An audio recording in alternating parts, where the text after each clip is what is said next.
Welcome back to SoCal Delinquents Podcast, baby. Boom, baby. Season 2. Season 3. Wait, no, Season 3. Yeah. So basically, welcome back to the SoCal Delinquents Podcast, to our loyal viewers that are still watching and audience members. And if you're new, well, I'm Sherwin Heidarian, one of the hosts of the SoCal Delinquents Podcast. I'm Gabriel Zakaryan, his co-host. We have been BFFs for since... Pause. What? But yeah, we've been friends since junior year of high school? Yeah, junior year of high school. We met through our throwing team, shot put discus. Shout out Woodbridge High School, Irvine, California. Well, bro. Okay. Every time I bring up that I'm from Woodbridge or something, people always got some sort of opinion on that. I don't know if you've noticed that. We'll get onto that. Yeah, but I get you. I get what you mean. Basically, this is more of a revamp of our podcast that we started early COVID, like our freshman year of college, but now we have much better studio, better equipment. We got the GOAT, Sebastian Gomez, homie of mine, helping us with the camera setup. Professional editor. Hit him up. We're gonna leave his Insta's info down below later on if you need any photography, editing. He does all that stuff. Independent contractor. But yeah, basically, hopefully we want to keep this podcast growing, especially now since Gabe is back from Berkeley and now he's back at SoCal. And so hopefully you're just gonna have again, get that Blue Moon sponsorship. Please. Shout out Blue Moon. Love Blue Moon. Love Blue Moon. But yeah, we just want to have this show be something that you guys can either relate to, hear some funny stories, and just honestly get a laugh at, once a week, hopefully. Here's some D-Gen stories, if you want to live that lifestyle. If you want to be a SoCal delinquent. Yeah. God, that's that delinquent lifestyle. Then follow us, basically. So first off, let's just get into it. We are both recent college grads. Yeah, May of 2024, so it's like a couple months now. Yeah. For me, June 16, June 15 was my grad. 2 to 3 months, and I know you had some feelings, like some strong emotions about graduating. Me as well. I don't know if you want to start. I can start. Basically, so I think I was mentioning this to you as well and other people. Graduation ceremony, it was really weird. I was excited. It was really nerve-wracking walking up to the podium as they announced my name. You didn't think you would make it? I guess not. But what was weird is the moment I took that step forward to shake the hand, dude, I just felt a rush. I'm like, oh my God, this is it. You mentioned it a while ago. This is when the free trial of life is over. Time to join and buy the subscription. All the DLCs are unlocked, but you got nobody to. Oh my God, man. It's weird because even I was happy. I had family there, but there was a weird feeling. I'm like, okay, what do I do now? Yeah. I have to be on top of stuff. You have the pressure that all right, there's no safety net. It's make it or break it now. 100%. I know for me, especially spending the 3 years in Berkeley, kind of apart from my family, and obviously you guys kind of having a different life almost there. It was definitely for me, it felt like I was leaving something behind. Not necessarily that's a bad thing. I realized from it that change is normal, especially too when I originally left, because it was a very hard decision for me. It wasn't a hard decision, but it was I definitely felt some type of way leaving you the group, because if you guys don't know, me and Sherwin, we have we have a tight friend group. We're still meet up together. We still do stuff together, but especially during COVID and stuff, we were really it was all we could do was hang out with each other, whether it was online or together, because we couldn't go to school. But the same feeling when I came back here. I was okay, I'm leaving that behind. It was kind of hard, but it was also okay, now it's the real opportunities start, now For it's sure. It's up to you to pursue your career and make your own choices. Nobody's gonna help you. You gotta make some, I don't want to say gambles, but it's time to really commit to something, I feel college was a time where you can explore your options, figure out what you like, what you don't like. But once it's over, it's tough to not like commit to just one thing. And like now's like the time to take risks, you know, because it's like right now, like literally you can do anything, bro. It's like like we were saying, like, the video game analogy. It's like now it's like the whole map is unlocked. You can do whatever the fuck you want. I think that's the perception, because I mean technically you can do anything in this age. Like your 20s is like the time where you figure out what the fuck you're capable of. But it's also like, I feel like for us too, I mean, you need a lot of resources and like, you know, stuff to get you there. And I feel like the 20s are a time where it's like, they might not be like, you might not have a lot to your name or for you to live off of, but you can also thrive in that time. You're young, you got energy. You got to go into the war zone. Like this is like, you got to be ready to just like go. Like that was another thing, because after I graduated, I went on a trip to Europe with my girlfriend. It was like, that was a great time. Like once in a lifetime opportunity. Like we went for like 3.5 weeks. But then as soon, like even towards the end, and as soon as I got back, I was like, bro, I got to hit the ground running. Like I got back, I'm like, I got to go job hunting. Like I got to like get my shit on lock. Got to like get my grad school application started. So I feel like it's a lot like, especially like early to mid 20s, it's like you kind of almost have to like dial in and be like, okay, I got to at least get the foundation ready for like later. Right, because then by the time you're like late 20s, early 30s, I mean, everybody goes at their own pace. I feel like by then it's like, okay, like you want that career, or like to be at least be in the middle of your career, doing something. Yeah, you know. I think, and you were speaking about grad school. You're planning on going to grad school and doing all that, right? Yeah. So the plan right now is to go to physical therapy school, ideally somewhere in Southern California, whether it's like Long Beach, Chapman, maybe San Diego, but that's the plan. And for that, I like got all my prerequisite classes, but I still need to complete like the GRE, which is like kind of like an SAT, but for grad schools. And then it's kind of like an LSAT thing for law school. Yeah, exactly. And you're doing. You said you already I'm did trying to. I did the LSAT once. I'm still studying to take it one more time, and that's the thing. I'm most likely doing grad school as well. We're gonna apply to it soon, but it's also like, bro, it's.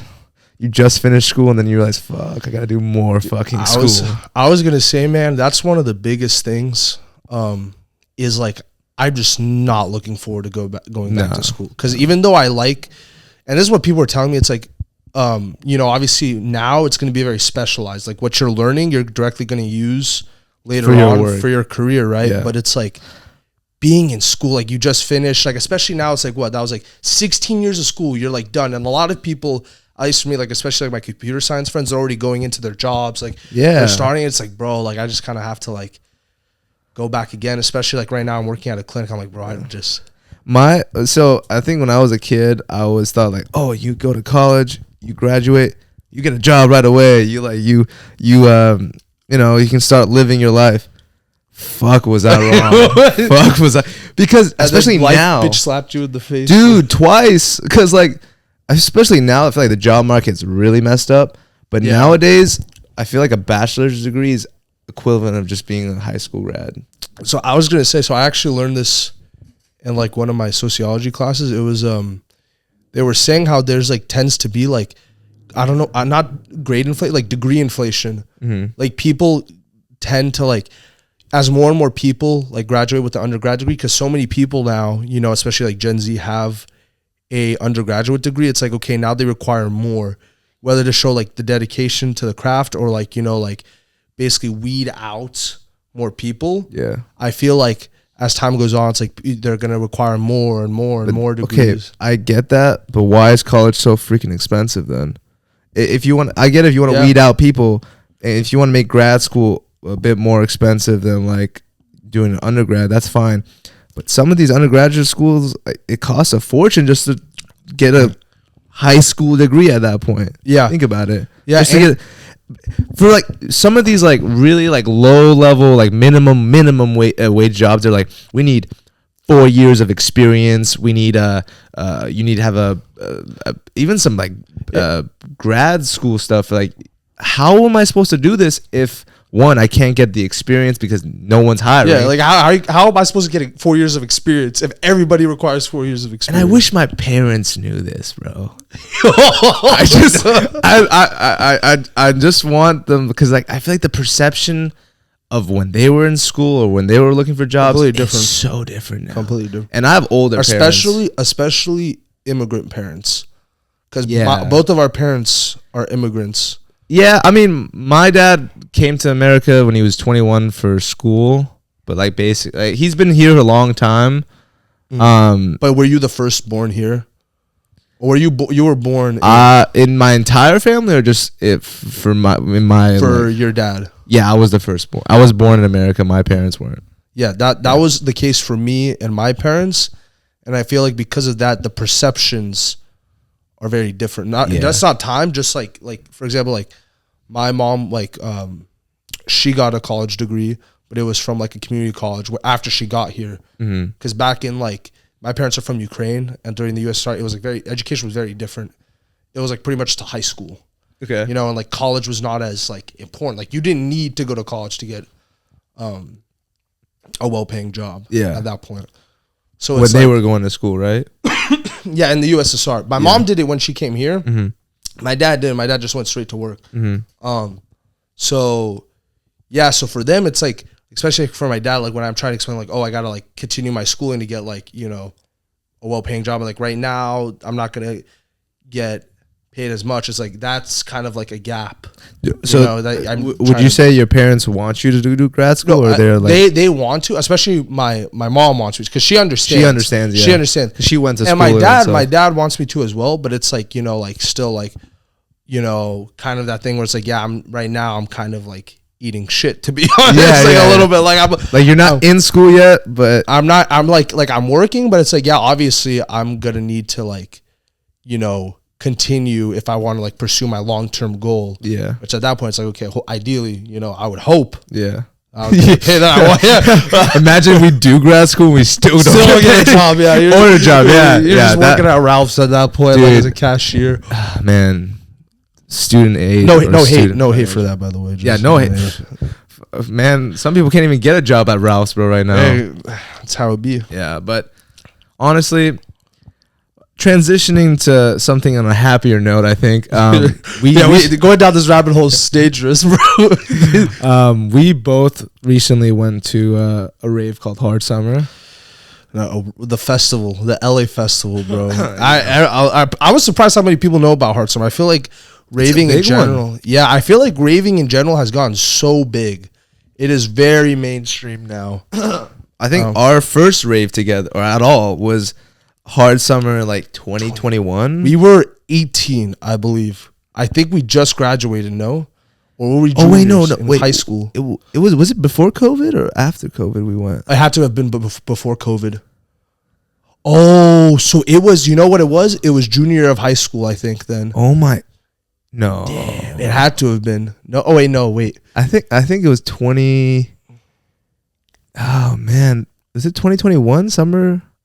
Dude, I can't remember. We gotta go. Yeah. Anyway, it was both when we were like still really like young. It was about I think around 2020. So about 4 to 5 years ago. Yeah. Our first one was Hard Summer, and that was our first raving experience.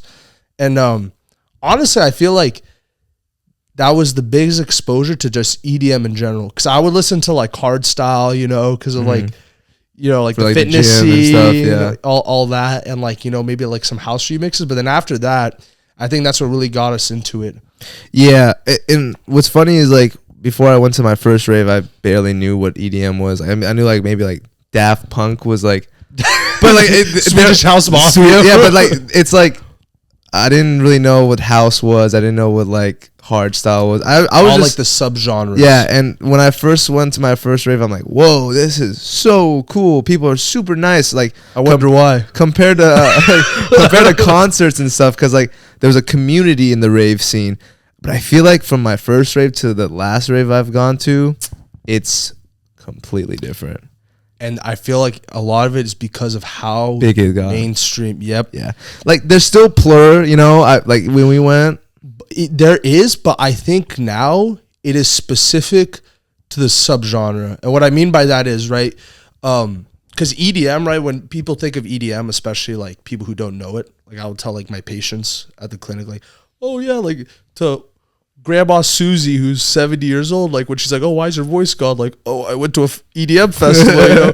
They think of like this loud beat boot music, yeah, you know? robot music. I feel like because it's so mainstream, right, like stuff like house, and people who don't understand the culture will go, and so it's a lot more like apprehensive. People are like, you know, like don't understand like kind of that kind of tight knit community versus like if you go to like something smaller like dubstep, right, where people still know the interesting thing about raving is you will see almost all age groups. I've seen people that are 60, 70, 20. Like it's a full-on community. That's why I really loved raving. But as you mentioned, because of how mainstream it's got, how big it's got, sometimes the crowds could be either very lackluster or they just seem like they're like I've been to concerts and I've recorded a lot, but I would also put away my phone and like get super energetic and vibe with the people I'm with, or with even strangers sometimes. Oh yeah, because there was one point we went to Purple Stage. I forgot who we were with. I think it was what was it called? It was a random type of house. It was a random artist that we didn't even know, but we were like, okay, you know, we had some time to kill before this next artist we want to see, and then they start playing the music, and it was like maybe the smallest crowd at the stage I've seen that Hard Summer, but it was the best because of how energetic people were, how like everyone was just vibing with each other. We literally started because we went with a group of like probably like 8. Yeah, we started our own like circle, kind of like our own like not like a mosh where we shove each other, but like our own dance circle. Yeah, and people like random ass people just like, wanted to come in. Yeah, and they like joined, and like we just started this huge like dance party at. We had like a dance off. We had a dance off. It was so cool, and it was just a really it's just like it's really nice to see that, especially in a time where it's like sometimes when you see on social media, you see like what's going on, like there's a lot of divide, a lot of like angst, but stuff like that's like it's just random people that you don't even know them, but it's just coming together, having a good time. Yeah, it's like because right, like especially for a smaller artist like that, the people who are there genuinely are there because of the love of the music and the love of like the raving culture and scene. And so I feel like it's very like, you know, people like forget what's outside. They're there in the moment. And that's why I feel like, at least for me, like I don't have a lot of videos from Hard Summer. Yeah. I have some, and like all together we have a good amount. But I feel like personally, I don't either. Yeah, being in the moment, just like, you know, enjoying your time, creating those memories. And I feel like it's tough now because like, you know, everybody wants to get the video and like go viral and like for views like, oh, guess what? I was here, you know, like I was here, you know, like proof that, you know, they did this cool thing versus like, you know, just like enjoying the moment for what it is. 100%. Yeah. I think that's why the crowds like, you know, people are saying, oh, crowds now suck. Like I know like John Summer, right? Literally the most mainstream DJ right now, I think. I heard him. Don't say anything bad. Faraz is gonna hate you for it. Huh? I said, don't say anything bad about John Summit. Faraz will have something to say about it. Yeah, he put us on. Yeah, apparently. But basically he was saying how like he's not fully like not like completely falling out of love, but is like, you know, doesn't like some of the crowds he plays in front of because all they're doing now is just recording. They're not like dancing. They're not like interacting with his music as much. Yeah, no, you know, bro, that was the situation with Chris Lake and Fisher at Hard Summer. They had the biggest crowd, but 70% of it looked dead. And I saw Fisher at his own rave at Cow Palace in San Francisco, same thing. And you know what, like when we went, like Ella, my girlfriend, like dressed up in like a rave fit, like she was fully raved out, like, oh, we're so hyped to go. Comes in, nobody's in a rave fit. Everybody just hammered, like they're like these frat boys, sorority girls, and like they're just rambunctious. Like they're not like dancing around. They're getting in fights with a security guard. Good good vocab word, by the way. So that's the GRE studying. Right there. You know what I'm saying, bro? I study like an hour every day, like just going through like 900 words. But anyways, I was gonna say like we're going there like. You know, and normally you go and you're like, everybody's like, oh, like when you go through, everybody's nice, people are dancing with you, like what we had at Hard Summer. There, it's like people are getting into fights, people who clearly haven't, you know, done some of the hard drugs and stuff too. Like they're like vomiting. Like we had like there was people coming in carrying people out because they like took way too much or they were overdosing. So yeah, it's like crazy. It's like, bro, how are you gonna, not to be mean or anything, it's like you like push yourself to a point where it's like now you're not even gonna see the main like event. Yeah, that's you're not even gonna see Fisher. You know, it's just a waste of money. It's a waste. These events are expensive. That's the other thing, dude. There's our first Hard Summer, I think, was one for 2 days. We went for 1 day and we got it for $120, I think. And for 2 days, it was. Wait, we only went 1 day? The first one, yeah. Oh yeah, you're right. Second. But I feel like now on average, festivals, like, I mean, everything's inflated. It's like now they're, especially like for 2 days, it's like around 220. 220, 250. Yeah. And that's pre-tax. That's just wait for, actually they ended the service fees in California, thank God. Yeah, to California, they have to show. They have to, like, it's in the ticket already. Like we were, so basically for New Year's, right?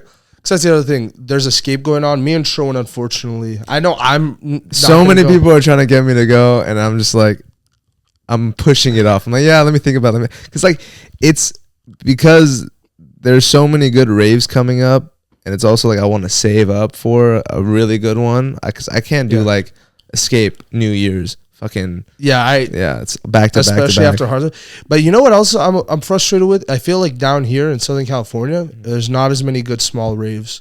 Because in San Francisco, I remember it was like so easy to find, like, for example, Bunt, one of the smallest we saw, $20 in San Francisco. Well, it's hard because most of California, the good, like, I don't want to say it, but like the like Irvine parts, they don't do that stuff here. Yeah, they don't want that. Well, not even. I mean, does LA? LA does like small shows with there and there, but it's like clubs, $80 or $100 an event.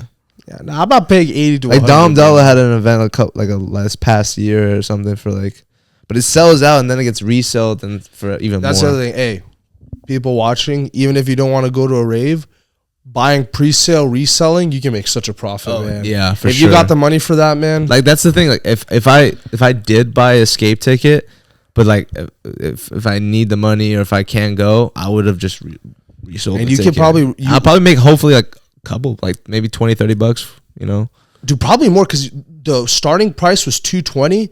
You can it'll probably get up to anywhere $350. The thing is, that thing really sells out. Like all like past 2 years I've went. Yeah, it's Halloween. I actually might consider doing that. Hustling, baby. That's maturity right there. Don't go to the rave. I don't think my parents would be like, that's mature, but that's like, all right. Nah, bro, that's like what, $150 profit, bro. Actually, fuck yeah, that's maturity, bro. Yeah. But by the way, I don't know if you watched the Olympics this year, right, bro? So yeah, so basically for me, did you watch it live?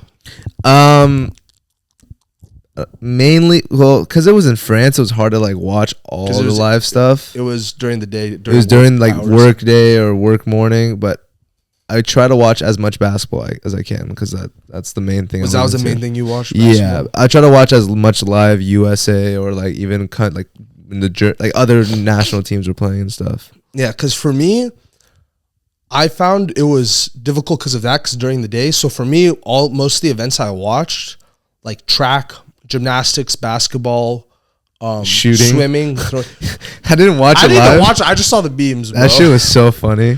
I was gonna say though, all of them I watched on like replays of it on YouTube or clips on YouTube.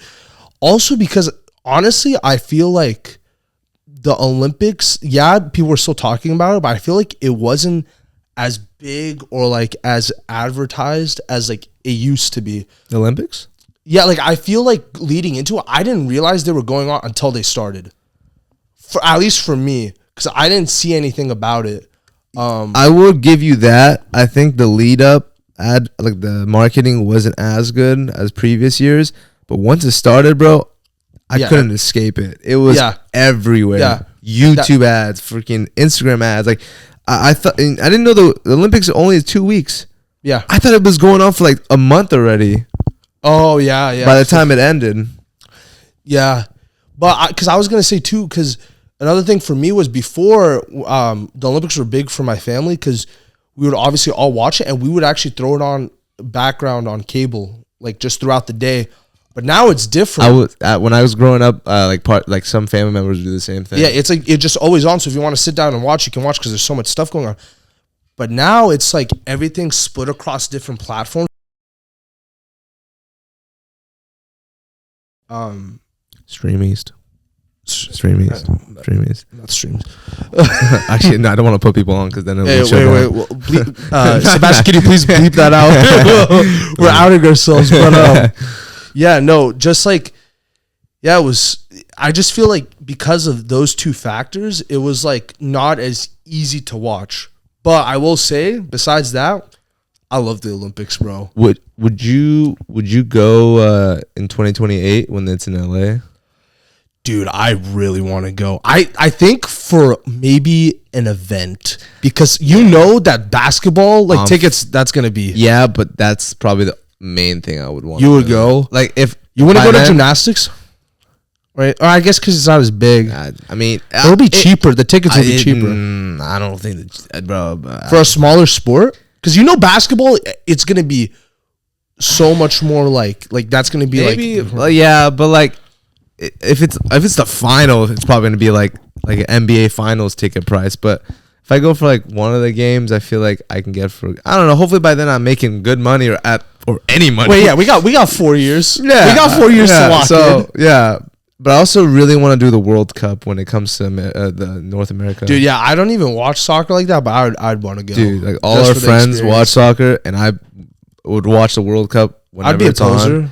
Dude, I'd be a poser. I'd dude, go. It's just. It national, like when it's a national team playing, there's so much pride with the fans, and I love when fans are really like passionate about a sport or even if I don't like soccer, I watch a little more now, but like because of how invested fans are, I get more invested too. Kind of, it creates the atmosphere. Oh, 100%. I feel like a crowd is very important. Like a crowd that reacts and like creates that atmosphere, because then it makes you want to like be invested, right? Because if a crowd doesn't care, it's like, all right, it's like whatever, bro. It's like bullshit, you know? Yeah, and I have that issue with like I personally love basketball. I watch the NBA whenever it's on, but because of how expensive tickets have gone, and especially with like the Lakers, like LA is like one of the biggest cities in America. It's like really popular and it's really expensive. Just to get like a good seat ticket is so expensive now.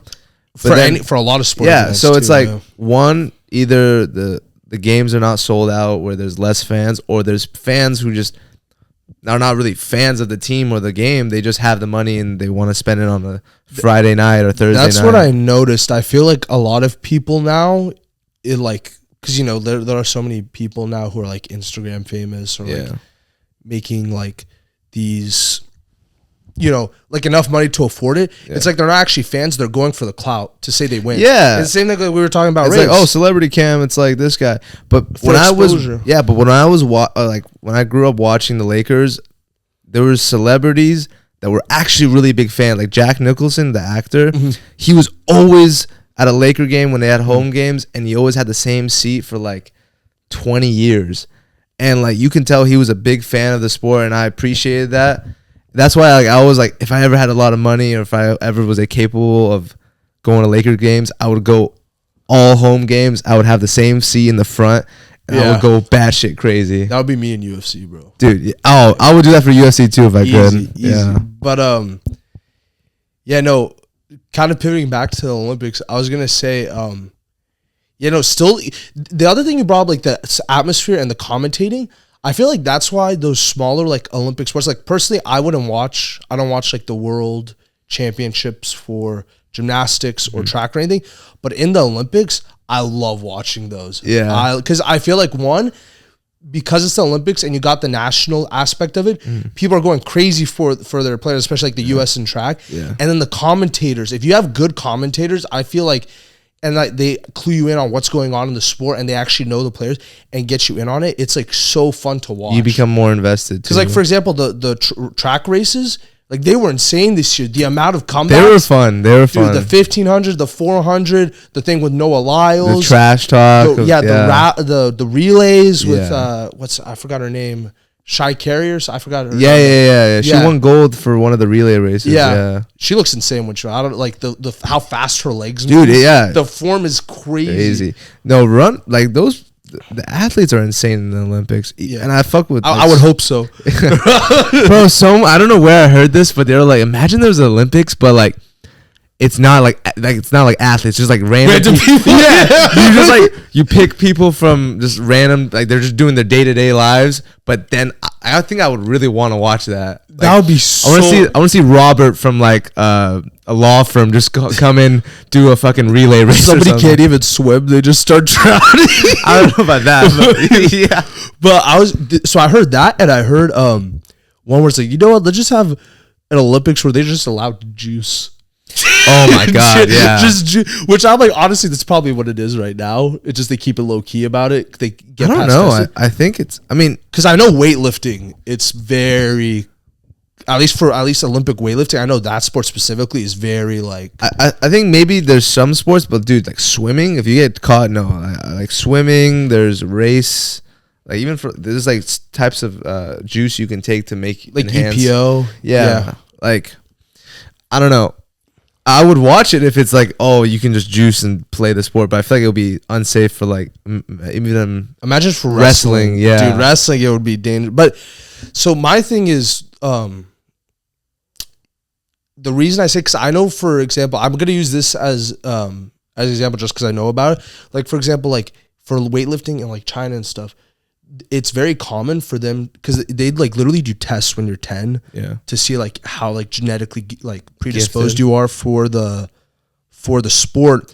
And then what they'll do is they'll take them out of like school curriculums and stuff at like 12, 14, and they'll start juicing them then. Like it would be like a national program where they would literally, all this person knows is weightlifting, like on a strict program from the age of 12 to 15 for the purpose of being first place in the Olympics. And that's why China is so good at weightlifting, because they'll do that. And that's why also like Russian sports. Yeah. Right. And that's why like the whole thing with like when Russia had all the doping, that whole doping scandal. Yeah. I remember that. Countries will do that. That's why I'm saying it's like countries are like serious about like the Olympics. Yeah. It is like a very much like a big thing. It's like a we're better than you thing. It's like, yeah, I get it. I mean, US washed like US was doing insane. I would say like, see, I'm Iranian. Like I would support Iranian athletes in Olympic sports, but like our basketball team is atrocious. We didn't even qualify. We're really good at wrestling. I saw we won, I think, 2 gold medals. Y'all beat the Armenian dudes, bro. Me and my dad were like, damn. But it's like, I also lived born in the U.S., lived here most of my life. So like for basketball, I'm always supporting them. And like basketball. So obviously you're a way bigger basketball fan than me. I'm so glad this Olympics was great for basketball, because so many people that I know that don't usually watch it were saying this was the best they've ever seen. It was insane, bro. Because I watched live the finals. It was France and US, bro. Steph Curry, bro. He's a fucking magician. And I was telling other people that watch sports, like, he plays for the Golden State Warriors, and he was like, he had an era or a long run where his team was just fucking on everybody. But to finally have him on a team that you're supporting, oh my God, man. That's what it feels like to be a Warriors fan. Exactly, man. It's like when Steph Curry's not shooting up half-court shots and making him on your team. It's a great feeling, you know. It's a great feeling, bro. Because I was watching it. I couldn't come to the watch part. I had to go lift at the gym. Yeah. And I was watching it like as I was getting warmed up. Literally the final 4 minutes where he just got into like the Matrix, slow state, and it was shot like 4 threes in a row. I literally stopped and I was watching. Yeah. I was like, dude, what is going on, bro? Like, it's a beautiful way. It's like an art when he performs and plays well, bro. It's like the last 3 he made over 2 defenders, bro. Bro, what do you do at that point, bro? Like if I'm the French player, I'm just like looking at my coach like, you want me to shoot him? Like, you want me to hit him? Like, what am I supposed to do? That is the definition of he is him, bro. Dude, that was literally the mascot of the U.S. team after that, bro. And he did it on a team with great players. Like Kevin Durant, LeBron James are arguably like the top 5 players of like of all time, or in this past like decade and stuff. And he was like, "Just give me the ball. I'll take us to the promised land." Dude, yeah, that behind the back pass to Curry, bro. That's how they do, bro. It's like, all right, bro, you do your thing, bro. You do your thing, little bro. No, it was just a great year for Olympics. I'm super excited for 2028. I'm excited. I'm also excited for Winter Olympics. Yeah, I still prefer summer though, just because I feel like there's more stuff that I either know or that's interested in. That's true. But winter, bro, when I'm seeing the snowboarding and all that. Hey, sleeper hip, bro. Personally, for me, figure skating, bro. Dude, I knew you were gonna mention that. Yeah. Dude, it's kind of tough. Because I grew up ice skating since I was like 5'6". Because obviously, you know. Yeah. No. Eastern European parents. Yeah. But all I'm saying, bro, like that's like one of my top 3 favorite sports to watch, the Olympics, because that shit gets crazy. Yeah. All the spins and stuff, like it's it's elegant, bro. It's like, but that's also why I like gymnastics or like snowboarding or like skiing, like when they do like the crazy like acrobatic stuff. But when they eat shit, it looks bad. Like it hurts. Well, me. bro, if you eat shit at ice skate, something's breaking, bro. I've ice skated once. God, man, that I literally fell and I slid and like hit the wall. Just full wipeout. Full wipeout. And I'm like, all right, time to get off. Yeah, you're like, this ain't for me, bro. This is not for me. But you know, a sport that should be in the Olympics, pickleball. Hey, fire ass sport, bro. Pickleball, bro. Perfection, bro. Dude, I thought they were. They're not going to be in 2028. I don't think they have time. They want to do it for 2028. They just have to like. There's a process. It has to qualify, register, yeah. And then people have to do like regionals. We making our run, bro. We making our run, dude. There was a Newport regional thing they had recently. I'm like, bro, there's tournaments in Irvine. I don't want to be Listen. I don't want to be an asshole. That guy, you don't want to be that guy. But I've seen like some of the people that were playing in that competition. Maybe there's like an age gap or age restriction. There were a lot of older people. I'm like, yo, I could low-key fry these guys. Dude, yeah. Just of athleticism. I don't know, because like technique, they probably got. Here's the thing. That. I think at the highest level, when you got like tennis players transitioning over to pickleball, it's like, okay, that's a little If you've been playing like a I don't think sport, I'm going to make an Olympic roster. I think I can make like a regional you want to. Because I was talking with Daniel about this.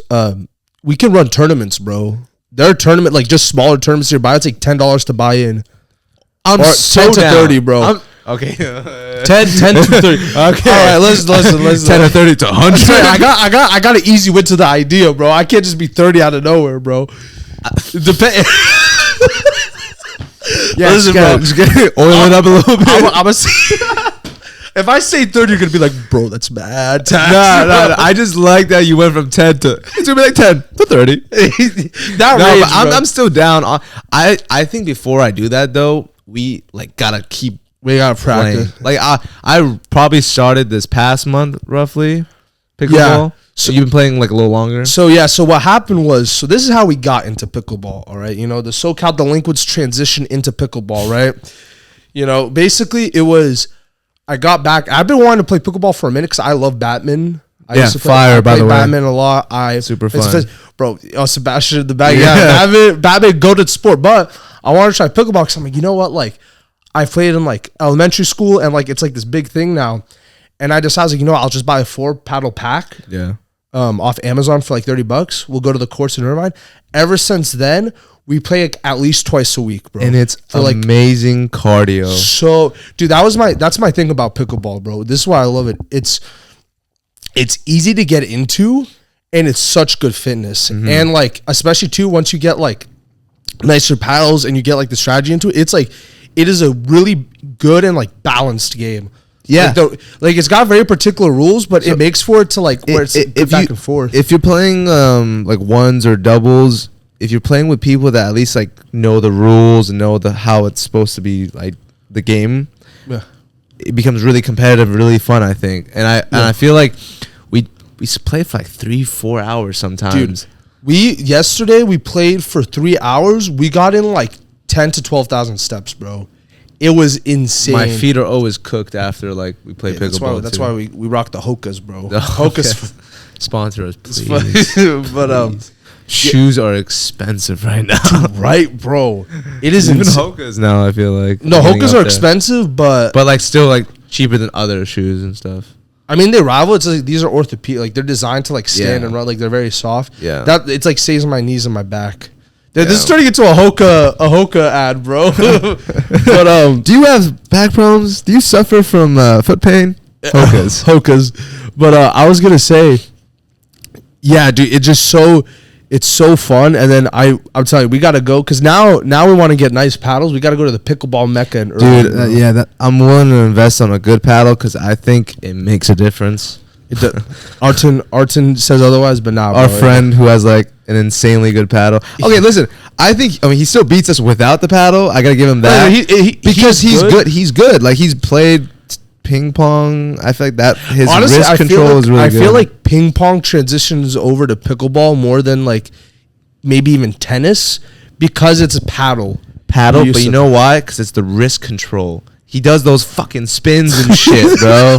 No, bro, yeah, it's facts. Yeah, because it's like you see the ball coming at you. You're like, all right, I can hit it. But then it just drops down all of a sudden. Like, what the fuck? Yeah, bro's finessing it. Yeah. Because I feel like we've gotten a lot better, but he's definitely like, still whooping us. Oh, yeah.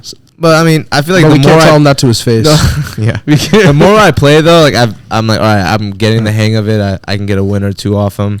It's, like, strategic, though. Like, I play against you a specific way, and I don't have to play with him a specific way. Yeah. Listen, viewers, if you have not tried pickleball, bro, and you're interested, trust me, bro, it is worth it. I'm literally, if you want to lose weight or just play a fun sport, pickleball is so easy. So easy. If you have people that can play with you, oh my God.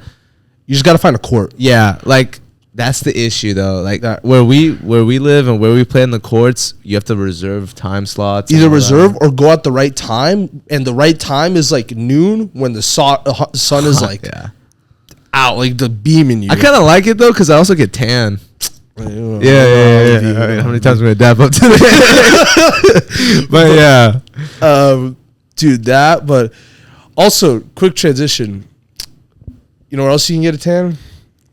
Beach, bro. Dude, I want to run.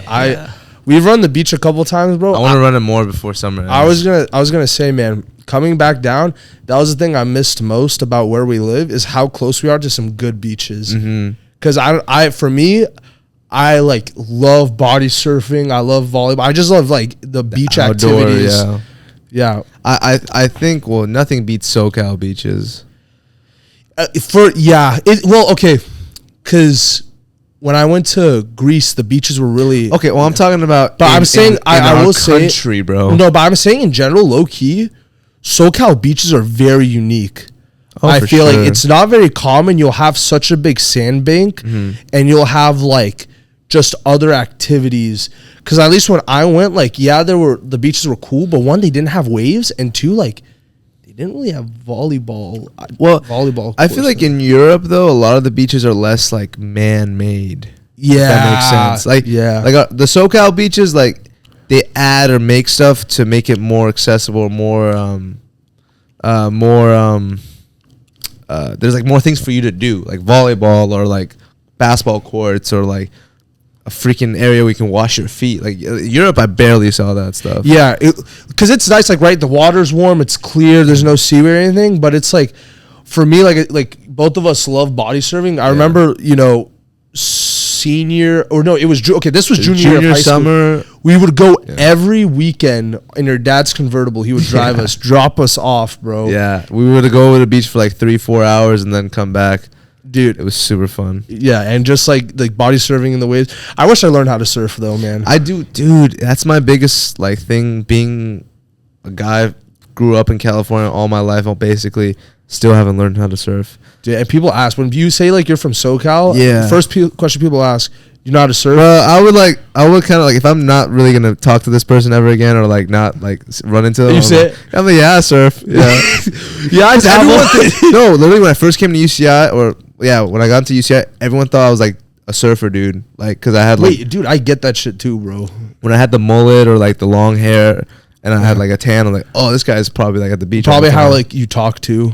Yeah, I feel like I have that, like, because I grew up in Santa Barbara too, and like there was a bunch of I love Santa Barbara. It's like they have great beaches too, but it's like a lot of the dudes there were like they talk like kind of how I talk, and like they're very like surfer-esque, and like they got the California drawl kind of thing. Like, what up, dude? It's ready to catch some fucking waves today, bruh. I didn't realize that was a thing until I went to Europe. Mm-hmm.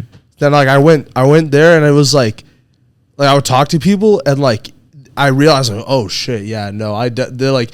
Because like, wherever you live, I feel like you don't realize you have like an accent or a dialect until you leave that area and you really realize like, oh shit, you know, like you're like, oh, you notice it a lot. Yeah, like you notice you stand out. That was me when I went to Europe. Sounds stupid, but I feel like experiencing it is different than like, you know. Dude, I'm telling you, it's so important for you people just to travel and experience other places beyond what they're known or what they know, because it's like you learn more about yourself a lot too, because you're like, all right, this is how the other part of the world works, how other people live, and then you kind of like appreciate. You can analyze how you do things. I think you analyze and you appreciate like, oh damn, this is a whole different way of living, and then you're like, all right, maybe I can even take some of the information I'm seeing how other people are living, especially going out of the country.